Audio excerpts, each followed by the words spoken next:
सोचिए, एक ऐसी कविता जो दूसरे विश्व युद्ध के ठीक पहले दिन लिखी गई थी, लेकिन जब उसे आज पढ़ते हैं तो ऐसा लगता है जैसे वो हमारे ही समय के बारे में बात कर रही हो।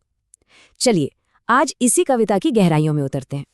तो कहानी शुरू होती है इसी तारीख से, 1 सितंबर 1939। ये सिर्फ एक सैन्य हमला नहीं था, ये वो चिंगारी थी जिसने पूरी दुनिया को जंग की आग में झोंक दिया। और इसी तबाही के माहौल में उस कविता ने जन्म लिया। अब देखिए, दुनिया में इतनी बड़ी उथल-पुथल मची है और हजारों मील दूर न्यूयॉर्क के एक आम से बार में एक कवि बैठा है, W.H. ऑडेन। वो बस ये सब समझने की कोशिश कर रहे हैं कि आखिर ये हो क्या रहा है और इसका मतलब क्या है। तो कविता का पहला हिस्सा हमें सीधे उस दौर के माहौल में ले जाता है। एक ऐसी दुनिया जो एक अनजान डर और बेचैनी के साए में जी रही थी, बिल्कुल एक मुहाने पर खड़ी। ऑडेन के ये शब्द देखिए, ये 1930s के दशक के अंत की पूरी तस्वीर खींच देते हैं। वो इसे एक बेईमान दशक कहते हैं, एक ऐसा दशक जो झूठे वादों, खोखली उम्मीदों और बढ़ती नफरत से भरा था। और अब वो उम्मीदें आखिरकार दम तोड़ रही थीं। और कमाल की बात यह है कि ऑडेन का वो बेईमान दशक आज भी कितना जाना पहचाना लगता है ना। उस वक्त वजह थी वर्साई की संधि पर गुस्सा या पड़ोसी देशों का डर। आज वजह हैं आर्थिक असमानता पर गुस्सा या राजनैतिक ध्रुवीकरण का डर। उस वक्त फाशीवाद का उदय हो रहा था, आज अधिनायकवाद का खतरा है। मतलब रूप बदल गया है, पर वो गुस्सा और डर वो आज भी वैसा ही है। तो सवाल ये उठता है कि आखिर दुनिया इस हाल तक पहुंची कैसे। कविता का अगला हिस्सा इसी सवाल की जड़ों में जाता है। एक तरह से ये इस संकट का पूरा विश्लेषण करता है। कविता का जो सबसे अहम तर्क है वो इन 2 लाइनों में छिपा है। ये एक सीधा सा लेकिन बहुत गहरा सच है कि नफरत और बदला ये एक ऐसा चक्र है जो कभी खत्म नहीं होता, अन्याय और ज्यादा अन्याय को जन्म देता है। और ये सिर्फ कोई थ्योरी नहीं है, इसका सबूत इतिहास में है।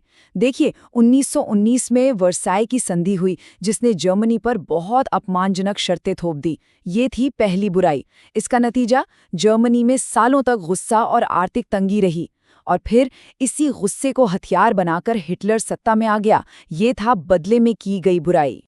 कविता में एक बहुत ही गजब का कॉन्सेप्ट है, मनोरोगी ईश्वर यानी साइकोपैथिक गॉड।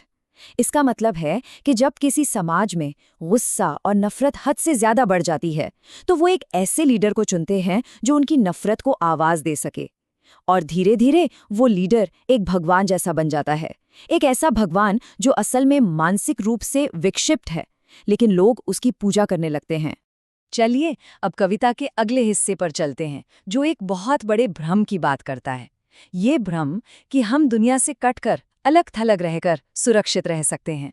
तो सवाल ये है कि जब दुनिया में कहीं अंतर्राष्ट्रीय अन्याय हो रहा हो, तो क्या चुप रहना या न्यूट्रल रहना मुमकिन है? क्या ये कहकर पल्ला झाड़ा जा सकता है कि इससे हमें क्या लेना देना? ऑडेन ये कविता अमेरिका में लिख रहे थे, और वो वहाँ की अंधी गगनचुंबी इमारतों को एक प्रतीक की तरह इस्तेमाल करते हैं। ये इमारतें जो दुनिया के दुख दर्द से बेखबर बस अपनी ही ऊंचाई में खोई हुई हैं। ये एक तरह से जानबूझकर की गई अज्ञानता का प्रतीक है। और ये उदासीनता आती कहाँ से है? ये आती है ऐसे तर्कों से, अरे ये तो वहाँ हो रहा है, हमसे क्या मतलब? या हमारे यहाँ तो सब ठीक चलना चाहिए, लाइट जलती रहनी चाहिए, म्यूजिक बजता रहना चाहिए। या फिर ये सोचना कि हम अकेले क्या ही कर लेंगे। कविता कहती है कि ये सारे बहाने बहुत खतरनाक हैं। ये सोचना कि म्यूजिक बजाते रहने से बाहर का तूफान अंदर नहीं आएगा, ये सिर्फ एक वहम है। तो हमने समाज की बात की, इतिहास की बात की। अब कविता इंसान के मन की गहराइयों में उतरती है, इंसान की एक बुनियादी कमी की तरफ इशारा करती है। कविता की ये लाइनें देखिए, ये दिल को छू जाती हैं। वो कहती हैं कि असली समस्या राजनीति में नहीं, बल्कि इंसान के दिल में है। हमारी सबसे बड़ी इच्छा ये नहीं है कि हम सबसे प्यार करें, बल्कि ये है कि सिर्फ हमें ही प्यार किया जाए। और इसी एक इच्छा से दुनिया के सारे संघर्ष पैदा होते हैं।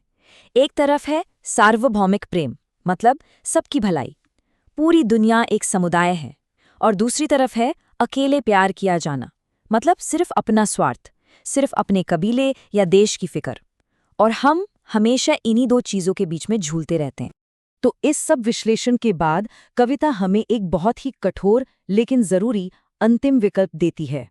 कविता कहती है कि ऐसे मुश्किल समय में किसी कवि, किसी कलाकार या किसी भी सोचने वाले इंसान की भूमिका चुप रहने की नहीं हो सकती। उसकी जिम्मेदारी है कि वो अपनी आवाज का इस्तेमाल करे और मुड़े हुए झूठ को खोले, क्योंकि चुप रहना भी एक तरह से गलत का साथ देना ही है। और ये झूठ क्या है? पहला झूठ कि हम सब अकेले हैं, एक दूसरे से कटे हुए हैं। दूसरा झूठ कि जो सत्ता में है वो कभी गलत नहीं हो सकता। और तीसरा झूठ कि हमारी निजी जिंदगी का देश दुनिया में हो रही घटनाओं से कोई लेना देना नहीं है। कविता इन सारे झूठों की परतें उधेड़ती है, क्योंकि जब संकट आता है तो एक सच शीशे की तरह साफ हो जाता है। भूख कोई विकल्प नहीं छोड़ती, कोई भी अकेला मौजूद नहीं है। जब खतरा सर पर होता है तब ये दिखावा करना नामुमकिन हो जाता है कि हम अकेले हैं। तब समझ आता है कि हम सब एक दूसरे से जुड़े हुए हैं। और फिर आती है कविता की वो सबसे मशहूर, सबसे ताकतवर लाइन, हमें एक दूसरे से प्यार करना चाहिए या मर जाना चाहिए। ध्यान दीजिए, ये कोई रोमांटिक या भावुक बात नहीं है। ये एक सीधी, सपाट, प्रैक्टिकल चेतावनी है। या तो हम मिलकर रहना सीख लें या फिर हम एक दूसरे को खत्म कर देंगे। बस यही दो रास्ते हैं। तो कविता हमें इसी एक सवाल के साथ छोड़ जाती है। आज जब हमारे सामने नए तरह के संकट हैं, नए तरह के डर हैं, तब इस चुनाव का क्या मतलब है? प्यार या विनाश? ये एक ऐसा सवाल है जिसका जवाब हम सबको मिलकर खोजना होगा।